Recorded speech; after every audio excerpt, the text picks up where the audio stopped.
I was sauteing onions when Naomi's message came through. It was a voice memo, Mom's voice. Laughing, "Sarah, it's just our walking am," she said. My hands froze. They joked about my rent payments like I wasn't real. That night, I canceled every auto transfer. Tyler texted, "You ruined everything." I didn't reply. That was 6 months ago. Now Tyler's sleeping in his car. Mom stopped calling and I sleep just fine. Subscribe so you don't miss what's next. Back when I still believed in family loyalty, I gave Dad $10,000 to hold us over. I canceled a trip with friends and picked up overtime. He promised it was just once. Weeks turned into years. Tyler asked for help with college apps. I did it all. Naomi said I was so generous. I didn't see the pattern. I thought love looked like sacrifice. I never asked for anything back. That was my first mistake.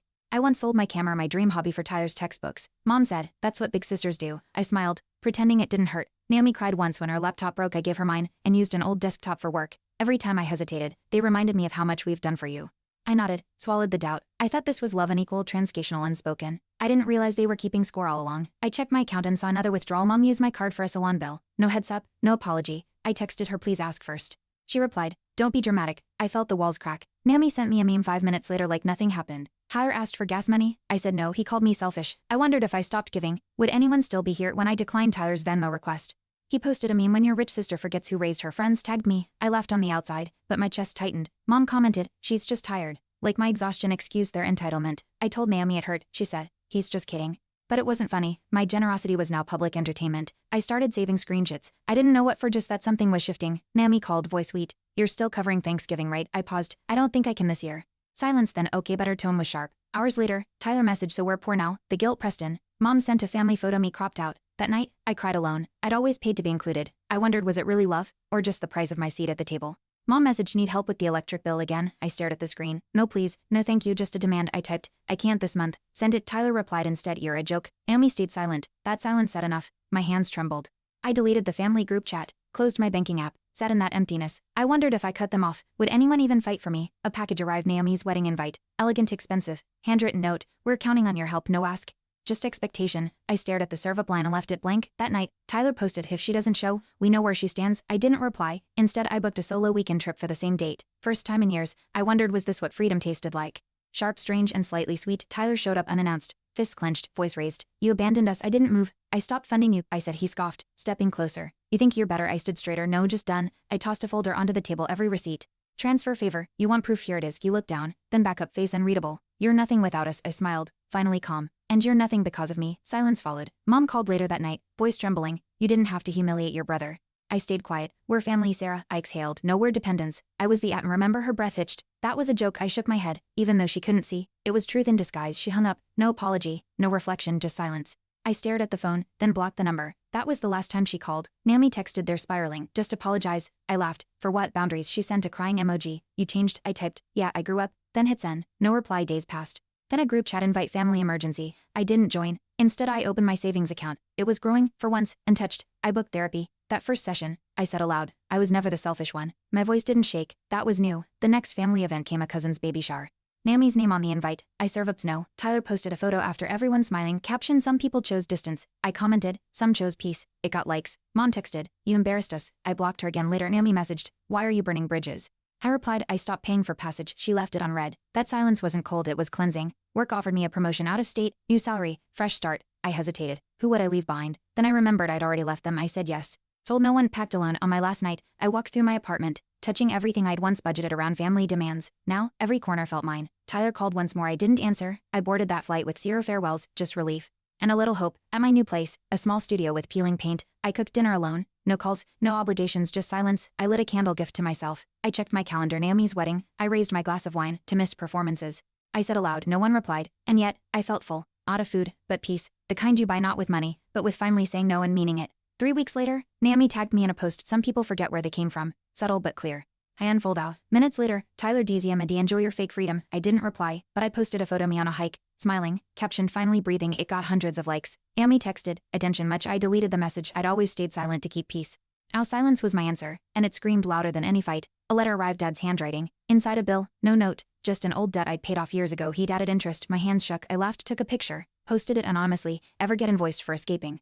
It went viral. Thousands shared stories. Strangers offered support. I felt seen. Tyler messaged, "You're airing dirty laundry." I blocked him. For once, my story wasn't just mine, it echoed. That noise from women like me was a thunderclap. The post hit news blogs. A journalist emailed me, can we share your story? I hesitated, then agreed anonymously. Article titled The Family at One Woman's Breaking Point. It spread. Comments flooded in. Some brutal, most empowering Naomi message. Hope the attention's worth it. I replied, it already was. Her number vanished from my phone, deleted. Tyler posted a vague rant. People tagged me. I said nothing. The truth didn't need defending. It had already landed. An old coworker reached out, that article, I knew it was you. Proud of you. I hadn't heard that in years. She shared her own family's guilt-tripping saga. We laughed over coffee, bonded by wounds and recovery. It wasn't just my story, it was our pattern. My inbox filled with messages, strangers, friends, all echoing the same thank you. For once, I didn't feel selfish, I felt strong and seen. My pain wasn't an anomaly, it was proof. Tyler sent a final message, just remember who helped you first. I stared at it, fingers hovering, then deleted it. No reply that night. I burned the letter from Dad.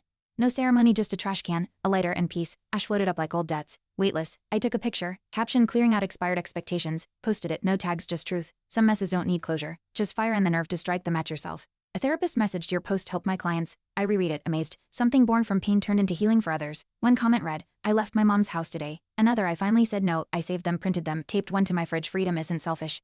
It became my daily mantra. The silence from my family remained, but it didn't sting, not anymore. I'd found a louder chorus built from bravery, not blood. Someone from Naomi's wedding messaged me. She told us you were unstable, but your story made us think twice.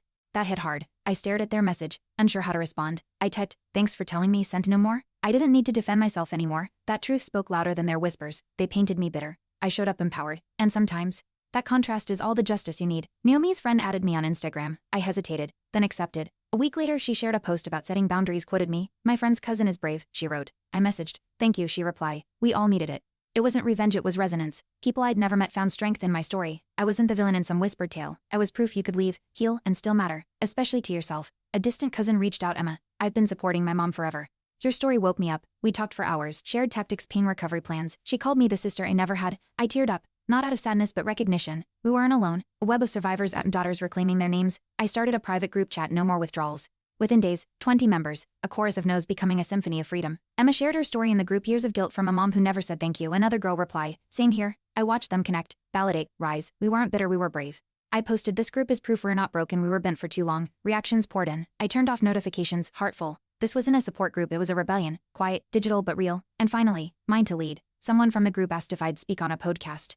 I said yes, nervous but steady. On air, I told my story. I was the family bank, until I closed the account. The host paused, then said, that's a mic drop. Listeners emailed. One wrote, you gave me language for my pain. I printed that out too. My wall of words grew, affirmations from strangers. Each one a reminder I wasn't alone. None of us were. Tyler tried again. A new number. Just wanted to talk. I stared at it, my thumb hovered, then I blocked it again. No drama, no reply. I didn't owe him closure. That moment felt powerful. Not because I won but because I refused to re-enter the game. Later, I journaled, freedom isn't loud, it's consistent. That became my mantra. I wasn't healed, but I was whole enough to know what I'd never accept again. Naomi emailed me. Subject, we miss you. No body text, just a family photo attached, me still cropped out. I stared, then deleted it. No reply. That silence wasn't anger, it was clarity. The kind that settles in your bones, not your inbox. I went for a walk, passed a family arguing outside a store. The girl yelled, I'm not your wallet. I smiled. Somewhere, the cycle cracked again. One no at a time. A publisher reached out, we love your voice. Ever considered writing a book? I blinked, then typed, I'm listening. We spoke. I pitched it, stories from women like me. Not just pain, but power. She said, it's timely. It's needed. That night, I opened a blank doc, titled it Overdrawn Daughters Who Said No. The first line wrote itself, this isn't revenge, it's a receipt. And it was for every time I was silenced. Not anymore. Book progress was slow, but steady. One page at a time. I shared a draft with the group. They cried, one said, I feel seen. That was the goal. Not bestseller lists, not revenge, just recognition. A place where we weren't crazy or cold, just done. Tyler posted a vague Facebook rant. I didn't read it, didn't need to. His world was shrinking, mine was expanding. Word by word, boundary by boundary. The story belonged to me. The day I submitted my manuscript, I lit another candle, same scent, a nod to beginnings. I whispered, we made it. Me, my younger self, and every woman who had ever known love and called it duty. The silence afterward wasn't empty, it echoed with every no I'd earned. I didn't know what would happen next, but I knew who I was. Not an atom, not their savior, just Sarah. And finally, that was enough. A reader sent me a message. I shared your story with my daughter. She walked away from her toxic uncle. Thank you. I reread it, heartful. This wasn't just my healing, it was generational. I replied, you both are brave. Then I shut my laptop, stepped onto my balcony, the city pulsed below. No chaos, just hums of life. I wasn't saving anyone anymore. But maybe, just maybe, I was lighting the way. Morning light hit my apartment wall, soft and golden. No texts, no demands, just stillness. I made coffee without checking my bank account. That was new. I stood barefoot, breathing slow. I'm not broken, I whispered.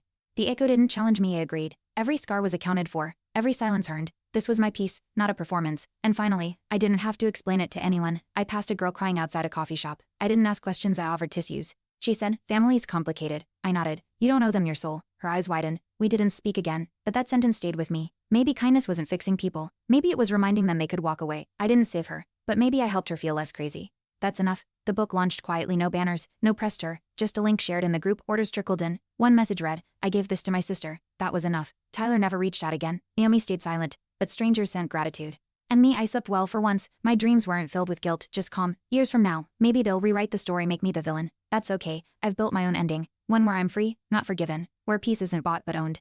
I light candles now for joy, not escape. And if they ever knock again, I'll smile. But I won't open the door. Some locks are earned and I earn mine. Thanks for watching. Hit subscribe to check out more stories on my channel.